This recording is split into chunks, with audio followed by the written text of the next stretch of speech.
Hello everyone, কী অবস্থা সবার? আশা করি সবাই ভালো আছেন।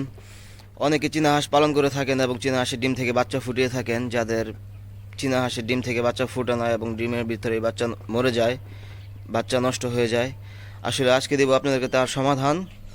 এবং যদি সমাধানটা পেতে চান অবশ্যই ভিডিওটা লাস্ট পর্যন্ত দেখবেন। আমি থাকি কুয়েত, আমি কুয়েতে চীনা হাঁস পালন করি। এবং এই যে দেখতে পাচ্ছেন, এগুলো মার্শাল্লাহ মার্শাল্লাহ এগুলো সব এই 1 মাসের মধ্যে ফুটিয়েছি, এই যে দেখতে পাচ্ছেন।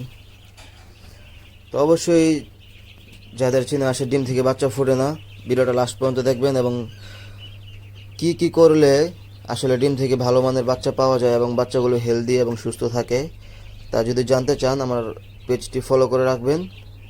প্রতিনিয়ত আপনাদেরকে আপডেট দিয়ে থাকবো, পাশে থাকেন। দেখতে পাচ্ছেন, এটা হলো চীনা হাঁসের ডিম। চীনা হাঁসের ডিমের যে খোলস থাকে সেটা খুবই ভারী থাকে, যার কারণে বাচ্চা বের হতে খুবই সমস্যা হয়। এবং অনেকেরই যারা ইনকিউবেটরের মধ্যে অথবা হাঁসের নিচে, মুরগির নিচে চীনা হাঁসের ডিম দিয়ে বাচ্চা ফোটানোর চেষ্টা করেন, অনেক ডিমই খারাপ হয়ে যায় এবং অনেক ডিমের মধ্যে বাচ্চা আসে কিন্তু বাচ্চা বের হয় না। তো অবশ্যই যখন ইনকিউবেটর অথবা হাঁসের নিচে, মুরগির নিচে আপনারা চীনা হাঁসের ডিম দিবেন, এই দেখতে পাচ্ছেন কত ময়লা ডিমের উপরে।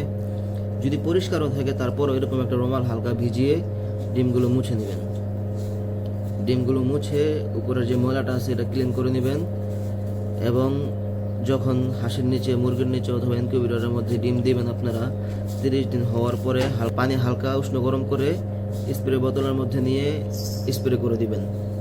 খুব বেশি স্প্রে করবেন না, কিন্তু উপরের যে খোলসটা আছে এটা যেন হালকা ভিজে যায়, এরকমভাবে স্প্রে করে দিবেন। দেখবেন ইনশাল্লাহ আপনাদের বাচ্চার প্রোডাকশন বাড়বে এবং বেশিরভাগ ডিম থেকে বাচ্চা বের হবে। কারণ বাচ্চা দুর্বল হয়ে যায় এবং বাচ্চা ডিমের মধ্যে মারা যায়, যার কারণে বাচ্চাগুলো বের হতে পারে না। 30 দিন হওয়ার পরে অবশ্যই পানি স্প্রে করে দিবেন, হালকা উষ্ণ গরম পানি, এবং দেখবেন ইনশাল্লাহ বাচ্চার প্রোডাকশন খুবই বাড়বে। এবং এই যে দেখেন, আমি আজকে এই ডিমগুলো রেডি করলাম, সুন্দরভাবে রুমাল দিয়ে মুছে ক্লিন করে নিলাম। এগুলো এখন নাম্বার লিখে মেশিনে ঢুকিয়ে দিব। ঠিক আছে গাইস, সবাই ভালো থাকবেন। আসসালামু আলাইকুম ওয়া রাহমাতুল্লাহ।